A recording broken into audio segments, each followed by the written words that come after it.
In the next picture, wow, this bird wasn't that far away. I was almost directly below this bird. It's a blue jay, and so I just pointed the camera right up, and from beneath I was able to get this nice picture. And I love how this branch that the bird is standing on is in focus and everything else is blurred. Gives you perspective as to the fact that the camera has actually focused on this bird.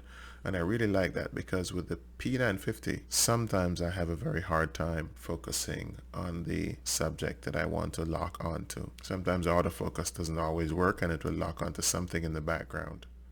In this next picture, there were actually two snakes, but they were moving so fast and I was on a bridge that I actually didn't see this snake through the viewfinder of the camera. It was moving so fast, I just pointed the camera in the general direction and I started snapping. The feature that I used to get this picture is a multi-frame.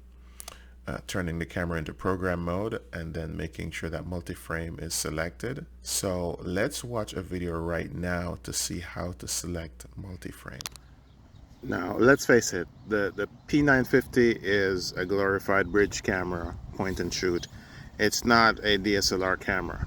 So you're never gonna get the same quality pictures as a professional DSLR camera.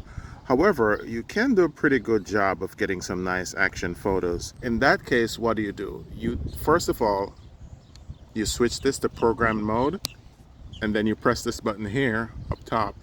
Press this button, then you come back here. Just make sure that this is set for high speed, which means that you're going to capture up to 7 frames per second.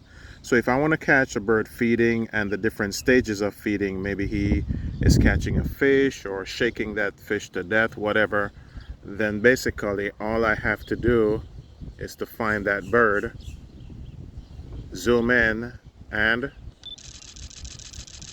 I catch multiple shots. Now, of all those multiple shots, how many am I going to use? Maybe 2 or 3, but as opposed to doing single shots, you get the entire sequence and then you can just choose which ones are appropriate. So let's see, I find a subject, see he's feeding, I'm taking multiple shots.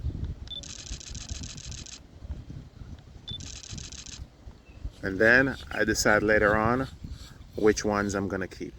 Great, so having watched that video, you can use multi-frame in situations where the subject is going to be moving a lot, or their movement is so fast that you want to take multiple frames within a second, just to make sure that you capture all those unique positions of the animal in question. This is another picture whereby I was probably about 15 to 20 feet away from the spider, and I just used the marvelous zoom features of the P950 to zoom in. And of course I purposely stopped here without going in any further, because I wanted to capture the spider in the middle of its web. And here we see all the settings that the camera automatically used, the shutter speed, and I noticed that the P950 will, if the light is bright enough, it will use the proper shutter speed and ISO just to make sure that picture comes out right. But it all depends on the background colors. And as we go along looking at other pictures, I'll explain my findings as far as how the P950 performs when looking at certain colors. This was another picture that I took using the multi-frame feature.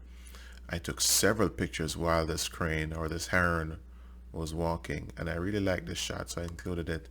Notice how nice this picture looks, and this is one of the reasons why I'm so upset that the Nikon used a 2/3 sensor and not a full 1-inch sensor. When you're taking a picture and the sunlight is very bright, in a situation like this, the picture comes out great. There are no grains in the picture, no noise, as we say in photography, digital photography that is, because the sensor is getting a lot of information based on the very bright sunlight and all the colors represented here. If this day were overcast, I'm sure this picture would not have come out this well. And I think in their next iteration of the P950, Nikon should really give us a 1-inch sensor and, you know, improve the electronics so that we can get some decent pictures. And like I said in the previous video, I understand. I really think they need to stop dumbing down the P950 and use some slightly better hardware.